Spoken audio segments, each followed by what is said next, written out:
সিরাজগঞ্জের বেলকুচি উপজেলা পরিষদ নির্বাচনে আনারস প্রতীক পেয়ে নির্বাচনী জনসভা ও সকল জনগণের সাথে মতবিনিময় করেন বেলকুচি সরকারি কলেজের সাবেক ভিপি, সাবেক ছাত্রলীগের সভাপতি ও সাবেক পৌর আওয়ামী লীগের সভাপতি মীর সিরাজুল ইসলাম।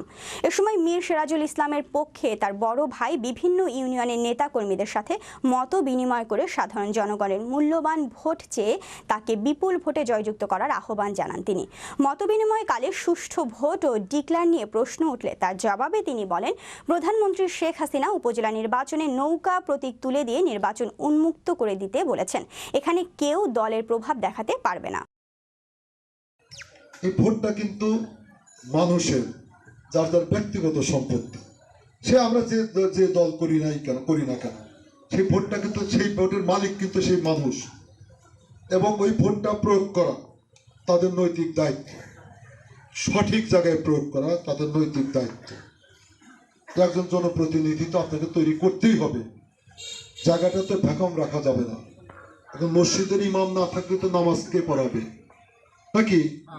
তো আমি সেই বিরোধী দলের যারা নির্বাচনে দলীয়ভাবে অংশগ্রহণ করেন নাই, আমি সেই সচেতন ভাইদের কাছে পায়ে হাত দিয়ে বলবো, অনুরোধ করব, আমি সম্মানের সাথে বলবো যে আপনারা দল যেহেতু করেন, অনেকে দলের নির্দেশনা মানতে হয়, তারপরেও একজন নাগরিক হিসাবে সমাজ পরিবর্তনের জন্য, সমাজের কর্মকাণ্ড পরিচালনার জন্য এই জায়গাগুলো কিন্তু খালি রাখা যাবে না।